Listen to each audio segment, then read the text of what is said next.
الفيلم بيبتدي بديفيد وهو بياع مخدرات، ديلر يعني. خلص شغله وزي اي مواطن شريف بعد يوم شغل طويل مروح بيته وقابل جارته روز وهي شغاله رقاصه، وسلم عليها وقال لها ما بتقابليش جواهر ولا صفينار؟ هي بصت له ما ردتش عليه، وهي ما اتكلمتش معاه ومشيت وسابته. وفي ولد اسمه كيني ساكن معاه في العماره، خرج وسلم عليه بيقول له معكش حاجه ليا؟ قال له يا حبيبي انت عيل صغير، انت والدتك فين؟ قال له راحت عند الترزي. قال له بقالها قد ايه؟ قال له بقالها اسبوع. قال له ربنا يرجع لك بالسلام. وكان في عصابه بتسرق من بنت التليفون بتاعها، كيني راح خارج ومتصدر لها. ديفيد شافه صعب عليه ودخل هو كمان العصابه يتصدر له. العصابه بتساله ايه انت ظابط يعني؟ كيني رد عليهم وقال لهم لا مش ظابط، ده تاجر مخدرات قد الدنيا. قال له بجد؟ طب هات الشنطه اللي معاك. وهو ضربهم وجري وهم جريوا وراه وراحوا معاه البيت وضربوه وخدوا الفلوس بتاعت الشغل بتاعه. وكيني قال له اقدر اساعدك ازاي؟ اكلم الشرطه؟ قال له كفايه الله يخرب بيتك. وتاني يوم التاجر الكبير بيكلمه وهو ما كانش بيرد عليه، وبعت له ناس عشان يخطفوه وخدوه عند تاجر المخدرات واسمه براد، وسلم عليه وقال له انت عليك 43,000 دولار. قال له انا عارف بس انا اتسرقت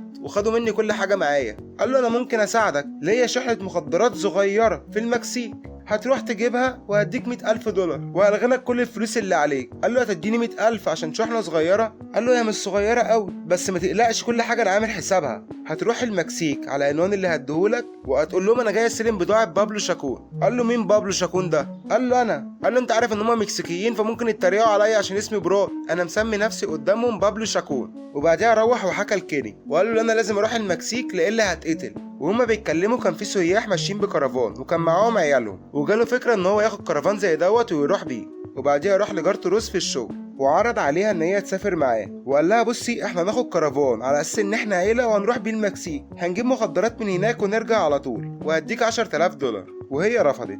وروح وقابل كيني وقال له خلاص نسافر احنا الاتنين على اساس ان احنا اب وابنه. قال له لا لازم عنصر نسائي. قال له بس يبقى كيسي. وبعديها راحوا قابلوها وهي شغاله حراميه وحكى لها على كل حاجه. قالت له خلاص انا هاخد 1000 دولار. قال لها موافق. قالت له بس لو حد قفشنا هقول ان انت خدرتني وخطفتني وانا ما اعرفكش. قال لها موافق. وقال لي كيني تعالى سلم على اختك، وراح واخدها بالحضن وقال لها اختي حبيبتي. قالت له وسع يالا يا اهبل. وبعديها اتجهزوا وطلعوا على المطار عشان يروحوا اقرب ولايه للمكسيك. ولما ركبوا الطياره روز جت وقالت له انا عايز 30,000. قال لها كتير طبعا لا. قالت له طب هرقص لك. قال لها خلاص موافق. وبعديها حصل موقف محرج واتخانقوا مع بعض وكيني ضرب كيسي على وشها وابتدى صوتهم يعلى، وديفيد خدهم عشان يتكلم بعيد عن الناس. واول لما شافوا المضيفه جايه عليهم عملوا نفسهم اكنهم بيصلوا وشكروا ربنا على الاجازه السعيده بتاعتهم ديت، ودعوا لكل اللي موجودين في الطياره حتى لو كانوا خنازير. والمضيفه قالت لهم انا حبيتكم، يا رب عيلتي تبقى زي عيلتكم. روز قالت لها يا حبيبتي وخدتها في حضنها.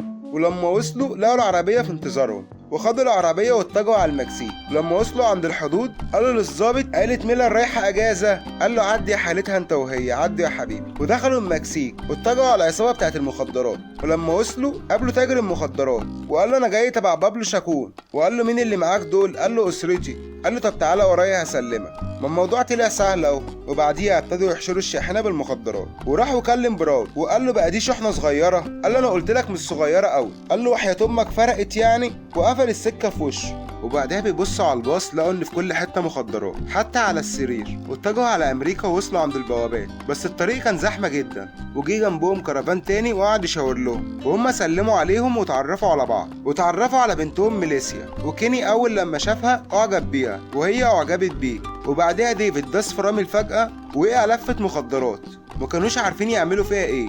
روز لفتها وعملتها كأنها بيبي. وجيت دور عليهم في التفتيش والظابط بيسألهم مهربين حاجة معاكم؟ ديفيد راح متنح ما كانش عارف يجاوب يقول ايه، وسألهم تاني وبرضه ما كانوش عارفين يردوا. وبعديها قال لهم اقفوا على جنب وقال لهم اخر فرصة قبل ما يفتش العربية، وهم ما ردوش وفضلوا ساكتين. وهو بيفتح الباب كان في مكسيكيين مستخبين تحت العربية وخرجوا وقعدوا يجروا وهو قاعد يجري وراهم. والظابط اعتذر لهم وقال لهم انا اسف جدا على اللي حصل، وخدوا العربية ومشوا. وفي المكسيك زعيم العصابة بيوصل واسمه بابلو شاكون. بيقول للموزع انا جبت اللي هيستلم البضاعة.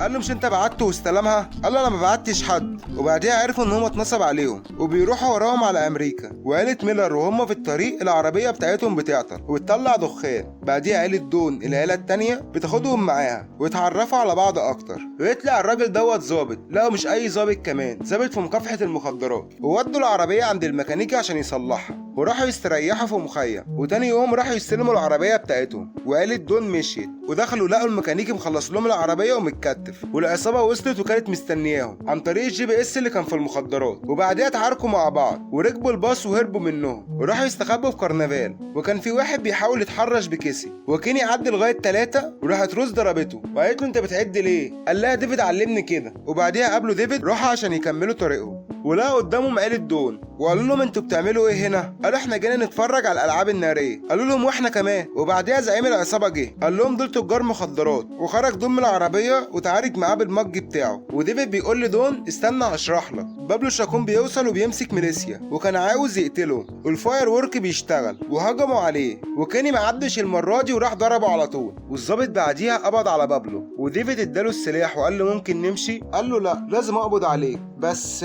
بعد لما احضن عيلتي الاول. وبعدها هم مشوا وديفيد راح قابل براد وسلموا المخدرات. وبراد قال له الصفقه ملغيه عشان انت اتاخرت في التسليم. ديفيد قال له انت ما كنتش ناوي تديني فلوس صح؟ قال له صح. قال له طب قابل. والشرطه جت وقبضت على براد. وطلع ديفيد متفق مع دون انه هيسلم براد ويكون هو شاهد ملك ويدخله في برنامج حمايه الشهود هو وكل اللي ليه علاقه بالقضيه وفعلا يروحوا يعيشوا مع بعض كعيله حقيقيه. وديفيد يحب روز وكيني وكيسي بيبقوا زي ولادهم بالظبط. ويخلص الفيلم على كده. انزل اشترك في القناه ولايك عشان يدعمنا نستمر. سلام.